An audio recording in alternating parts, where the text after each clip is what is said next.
தீபம் அங்கே இருக்கிறது. இப்பொழுது மலை மேலே தீபம் ஏற்றப்படுகிறது. மலையை எல்லாரும் கைகுவித்து வணங்குகிறார்கள். கைகுவித்து வணங்கி இந்த தீபம் ஏற்பட்டவருடைய அடையாளத்தை உயர்த்தி பிடித்துக் கொண்டிருக்கிறார்கள். மலையின் மீது தீபம் ஏற்றப்பட்டவுடன் அங்கு ஏக ஜோதியாக, ஒரே ஜோதியாக இறைவன் எழுந்தருள் வருவார்.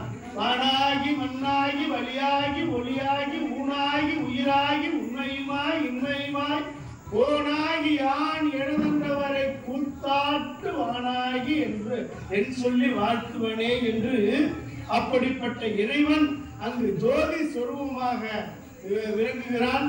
பஞ்சபூதங்களிலே தீ வடிவானது. சிதம்பரம் ஆகாய வெளி என்று பார்த்தோம். திருவானைக்காவல் நீரின் வடிவானது. காஞ்சிபுரம் மண்ணின் வடிவானது. இப்பொழுது அந்த தீபத்தை பாருங்கள், உயர்த்தி பிடிக்கிறார்கள். இந்த உயர்த்தி பிடிக்கும் பொழுது அங்கு மலை மேலே அந்த தீபம் ஏற்றப்படும். திருவண்ணாமலைக்கு இன்னொரு சிறப்பு. இந்த தீபத்தை பார்த்தோம்னா வீட்டில் உள்ளவங்களாம் அகல்விளக்கு ஏற்றுவார்கள். நான் அதை பலமுறை நேரில் கண்டிருக்கிறேன். இந்த தீபம் இங்கு ஒரே ஜோதியாக தெரிந்தவுடன் மலையில் வந்து தீபம் ஏற்றப்படும். அப்பொழுதெல்லாம் அரோகரா கோஷம், அண்ணாமலைக்கு அரோகரா, முருகன் வேறு இல்லை, சிவன் வேறு. முருகனுக்கும் சிவனுக்கு என்ன ஒரு தொடர்பு என்று கேட்டால், முருகப்பெருமான் நெருப்பிலே உதித்தவன், அக்னிபூதன் என்று பெயர். இவர் நெருப்பே வடிவமாக இருக்கிறார். அதுதான் திருவண்ணாமலை. அண்ணாமலை என்றால் அண்ணுதல் என்றால் நெருங்குதல். அண்ணாமலை என்றால் நெருங்க முடியாத மலை. ஏன்னா நெருப்பின் வடிவமாக இருக்கக்கூடியவர்.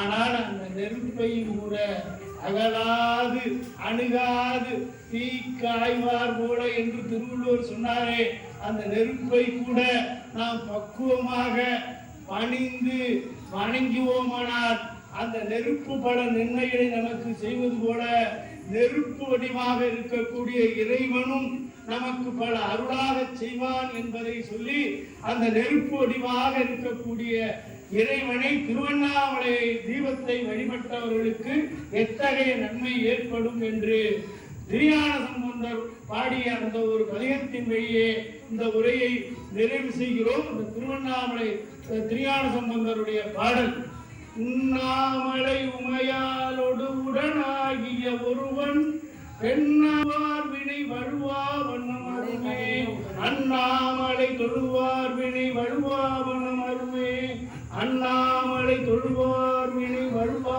வண்ணம் அருமே.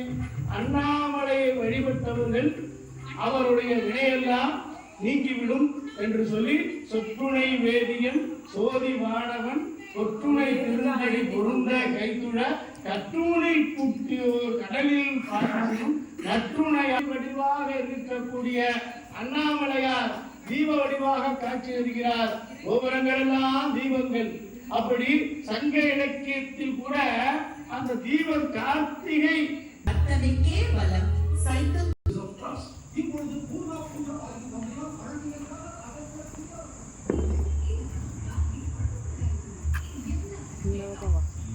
அரோகரா, அண்ணாமலையருக்கு அரோகரா, வெற்றிவேல் முருகனுக்கு அரோகரா, வீரவேல் முருகனுக்கு அரோகரா, அரோகரா.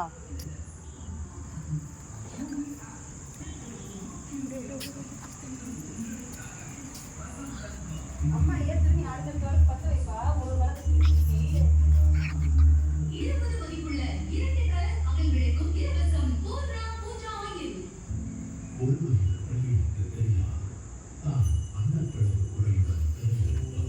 இப்போ இது மாதிரி திருப்பி திருப்பி எல்லாத்துலேயும் ஏற்று ஒரு விளக்கு எரிய ஆரம்பிச்சிச்சுன்னா எல்லா விளக்கும் அடுத்தடுத்து ஏற்றி ஏற்றாது.